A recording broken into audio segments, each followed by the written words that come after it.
आज हम लोग अलग अलग इतिहास, प्राचीन भारत के इतिहास में अलग अलग शिक्षकों द्वारा नंद वंश आप लोग को पढ़ाया गया होगा।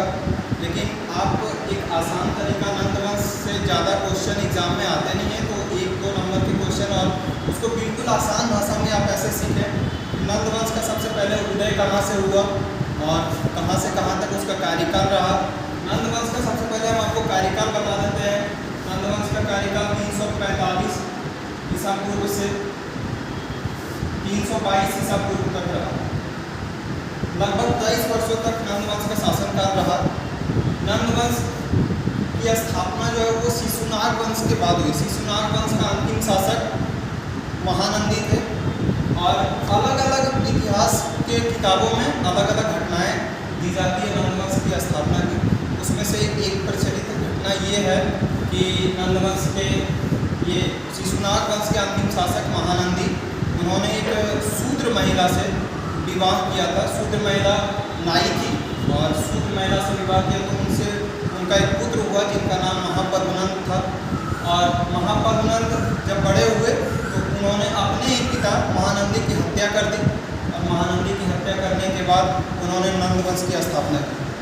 महापर्वनंद के 9 पुत्र हुए जिनका नाम अलग अलग रूपों में नवनंद के नाम से जाना जाता है। उनमें अंतिम शासक के रूप में घनानंद को देखा गया था और घनानंद और चंद्रगुप्त मौर्य के बीच की लड़ाई जो है बहुत फेमस होती थी। तो वो आपको एक आसान भाषा में मैं समझा दूँ। घनानंद जब उस समय आचार्य चाणक्य तक्षशिला के आचार्य से, तक्षशिला विश्वविद्यालय के आचार्य थे, तो जब सिकंदर अलग अलग विश्व विजेता बनने के ख्याल से जब निकल पड़ा था और भारत में जब प्रवेश ही करने वाला था तो इस बात की सूचना चाणक्य को लगी। चाणक्य ने आके उस बात की सूचना वहाँ के सम्राट घनानंद को देना चाहा। तो घनानंद आचार्य वगैरह का ज़्यादा सम्मान नहीं करता था। घनानंद के नज़र में आचार्य की सिर्फ इतनी प्रतिष्ठा थी कि आचार्य कुछ ज्ञान देते हैं, उसके बदले में उन्हें कुछ स्वर्ण मुद्राएं या मुद्राएं दी जाती है, उसके बाद उनका काम खत्म। घनानंद की नज़र में आचार्य की बस इतनी ही प्रतिष्ठा थी। और जब आचार्य चाणक्य इस बात सिकंदर के आक्रमण की जानकारी जब घनानंद को देने गए तो घनानंद उसी भाव में आचार्य चाणक्य को भी देखते हैं। और जब आचार्य चाणक्य और घनानंद के बीच लंबी वाद विवाद चलती है तो घनानंद ने अपने सैनिकों को कहलवा के आचार्य चाणक्य को राज्य के बाहर घसीटवा के फेंकवा दिया। उसमें आचार्य चाणक्य की, पहले के आचार्य को आप लोग देखते होंगे तो चोटी होती थी, वो चोटी खुल गई आचार्य चाणक्य की। तो उसी समय आचार्य चाणक्य ने एक प्रतिज्ञा ली थी कि जब तक मैं घनानंद के रक्त से अपनी चोटी को नहीं धोऊंगा तब तक मैं ये नहीं बांधूंगा। और वो प्रण लेके आचार्य चाणक्य चल पड़ते हैं। चलते चलते रास्ते में उन्हें एक बच्चों की टोली मिलती है। वो बच्चे खेल रहे थे, खेल के दौरान एक नाटक कर रहे थे बच्चे। तो उसमें चंद्रगुप्त मौर्य भी थे। चंद्रगुप्त मौर्य तो नाटक के दौरान चंद्रगुप्त मौर्य राजा बनते हैं और अलग अलग उनके मित्र जो है वो सिपाही बनते हैं। तो उसमें उन्होंने आचार्य चाणक्य थोड़ी देर रुक के देखा तो एक उनके जो मित्र थे चंद्रगुप्त मौर्य के, वो कुछ तो चंद्रगुप्त मौर्य के जो एक मित्र थे वो कुछ घटना करके आते हैं और उनके अदर मित्र जो सैनिक बनते हैं वो कहते हैं महाराज इन्होंने अपने राज्य में एक राजद्रोह का घटना किया है। तो चंद्रगुप्त मौर्य का जो उन्हें सजा देने का जो स्टाइल था वो बिल्कुल एक शासक की तरह मिलता जुलता था। तो वो आचार्य चाणक्य को बहुत पसंद आया और उसी समय आचार्य चाणक्य चंद्रगुप्त मौर्य के माता जी के पास जाते हैं। चंद्रगुप्त मौर्य अपने माता और मामा के साथ रहते थे। तो आचार्य चाणक्य उनके मामा को कुछ मुद्राएं देकर चंद्रगुप्त मौर्य को खरीद देते हैं और चंद्रगुप्त मौर्य को अस्त्र शस्त्र का ज्ञान आचार्य चाणक्य तक्षशिला विश्वविद्यालय में ही रख के देते हैं। तो घनानंद उस समय बड़ा क्रूर शासक हुआ करता था। आसपास के उसके राज्य भी बहुत परेशान थे घनानंद से। तो अब किसी के साथ अगर कोई राजा के साथ हम युद्ध करने जाएंगे तो उसमें हमको चाहिए ऐसा थोड़ी है कि हम सिर्फ अस्त्र शस्त्र के ज्ञान से ही युद्ध कर लेंगे। युद्ध करने के दौरान हमें बहुत सारी फाइनेंस की ज़रूरत होती है। तो फाइनेंस अब किससे मिले?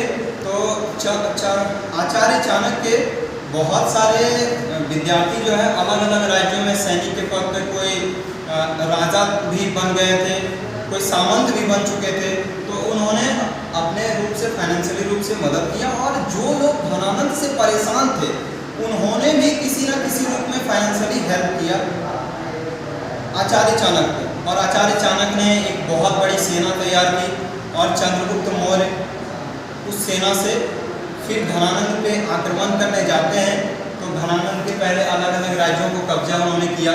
उसके बाद फिर आते हैं, जब अचानक धनानंद के राज्य पे कब्जा करते हैं, तो धनानंद का युद्ध में वो शीश काट लेते हैं और आचार्य चाणक्य को भेंट करते हैं धनानंद का शीश। और आचार्य चाणक्य अपने शिला को उनके रक्त से धोते हैं और तब जाके बांधते हैं। तो इसमें आपको मुख्य चीज़ें जो पढ़नी है कि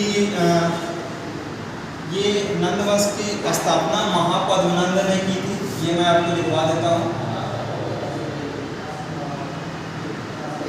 महापद्मनंद ने की थी नंदवंश की। और इसके अंतिम शासक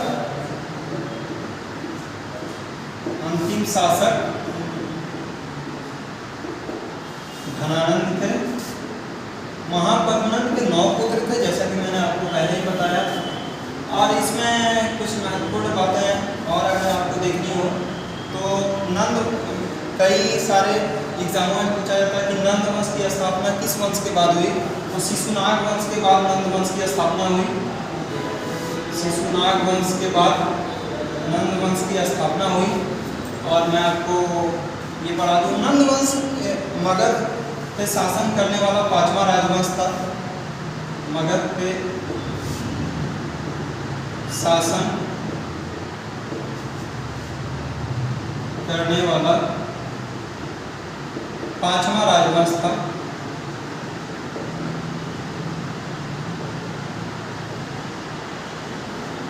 और इस समय नंदवंश में इस समय मगध की राजधानी पाटलिपुत्र हुआ करती थी। पाटलिपुत्र इनकी राजधानी थी।